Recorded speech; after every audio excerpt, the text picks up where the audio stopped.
There's got to be some purpose here. I'm going to learn to forgive. I'm going to learn to worship. I don't know why I'm here. This is it. This is why I'm here. I'm going to do it.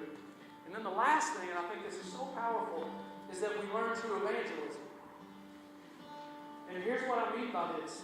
Lifestyle evangelism. When you get in these situations, you have an opportunity to witness to people without ever opening your mouth. I didn't ask for permission, so this may be his last time with us, and I may be in trouble. But I remember when Terry got his diagnosis.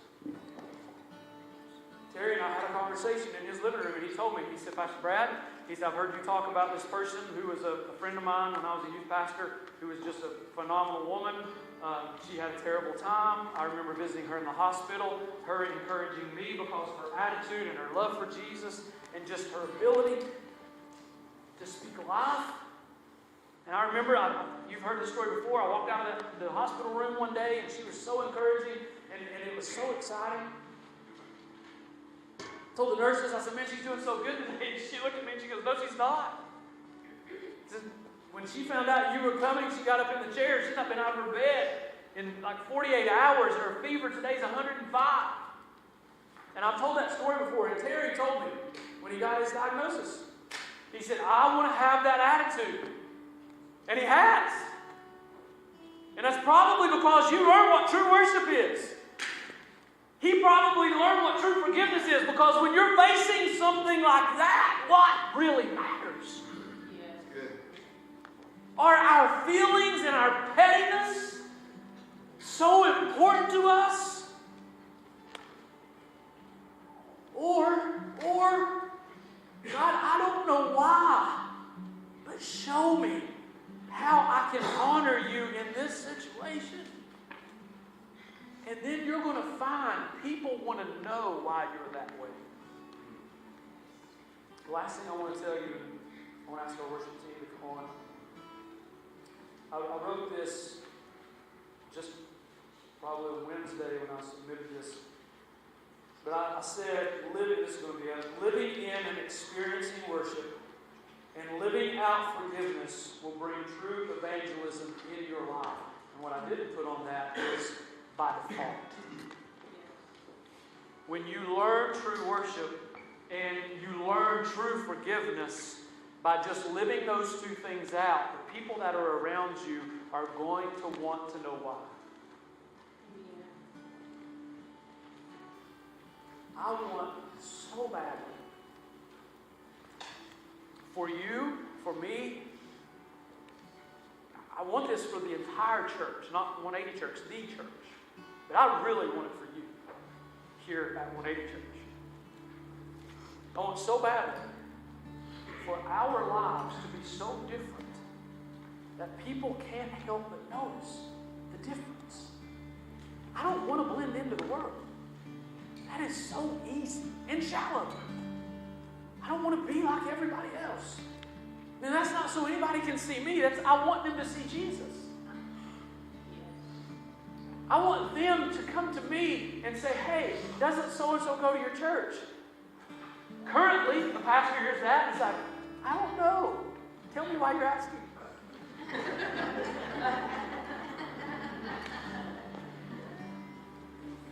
I want people to come and say, yeah, Parker goes to my church, and that is a good dude.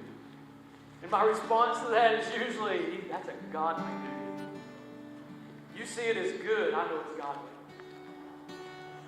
That's what I want for all of us.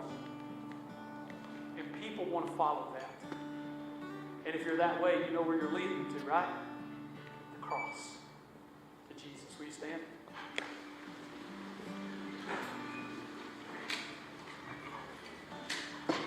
We're going to do one more song. Here's what I want for this last song. I want you to just spend some time with Jesus. That's it. That's what I want. I want you to spend some time with Jesus. Father, I just ask that as we take just a couple moments here at the end of our service, before chaos hits as we walk out the door, search us. Search us. In Jesus' name.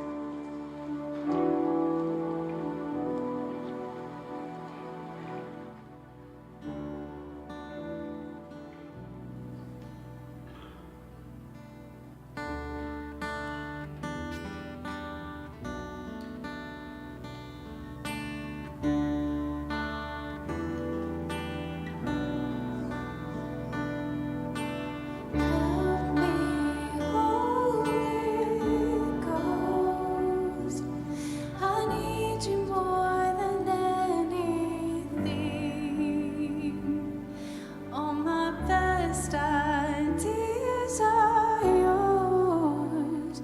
So what am I but what you make of me?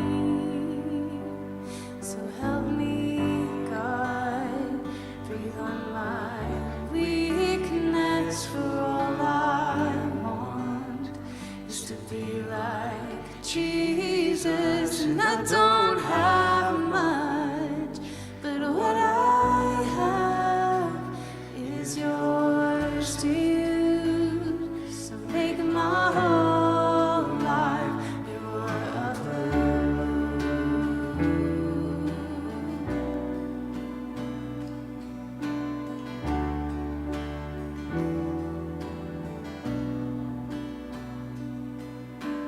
Help me, Holy Ghost. I need you more than I can say. May your thoughts become my own, till the Father's will be done in me.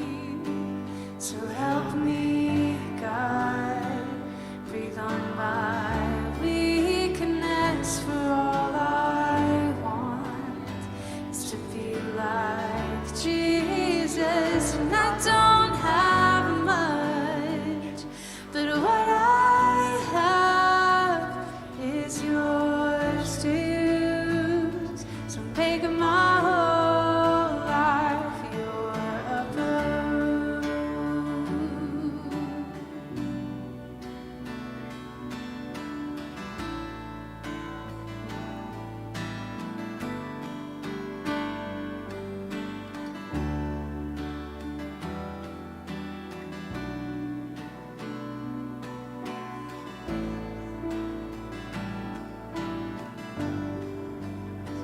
So help me, God, breathe on my weakness, for all I want is to be like Jesus. And I don't have much, but what I have is yours to use. So make my whole life your abode.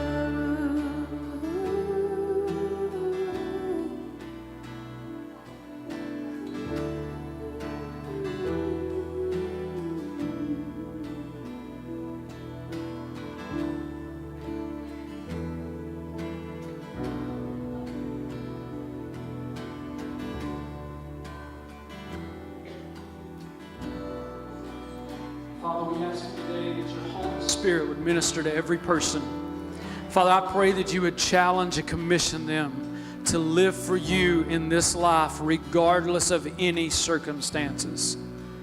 I pray that we would actually look around and realize your hand is upon our life. And if that's the case, you are ordering our steps. And Father, as you order our steps, help us to be everything you've called us to be in those situations.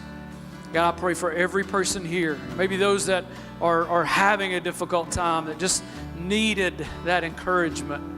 Maybe they still feel like they need that encouragement. I pray that you would minister to them. Pray that you'd be with Cindy today as she continues to battle. I thank you for her testimony and who she is. I pray that you would be with Wanda today as she had to go to the emergency room this morning. I pray that you just minister to her body. God, I pray that for every one of us standing here today, people that may be watching online, I pray that you would help us to be your hands and feet. Take that so seriously, so seriously. Help us to be that. We love you, Jesus. Church said amen. High five your neighbor. Tell them to go make a difference in somebody's life this week. God bless you. Have a great day. And I'm sorry.